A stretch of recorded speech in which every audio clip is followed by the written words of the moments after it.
પાટનગર ગાંધીનગરમાં 24 કલાક પાણી આપવાની કોર્પોરેશને જાહેરાત કરી છે। સેક્ટર 14 થી 29માં મંગળવારથી 24 કલાક પાણી મળશે, પણ આ માટે શહેરીજનોને પાણીનું બિલ ભરવું પડશે।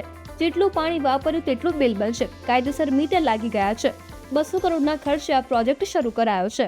જે સેક્ટર 14 થી 29માં 24 કલાક પાણી મળી રહેશે અને આ કામગીરીથી લોકોને 24 કલાક પૂરતા ફોર્સથી પાણી પણ મળી રહેશે। પાણી કિંમતી છે, ત્યારે પાટનગર વાસીઓનું હવે લાઇટ બિલની જેમ વોટર બિલ પણ જનરેટ થશે અને કોઈ ખામી સર્જાશે તો એક જ કોલમાં ફરિયાદનું નિવારણ કરવામાં આવશે।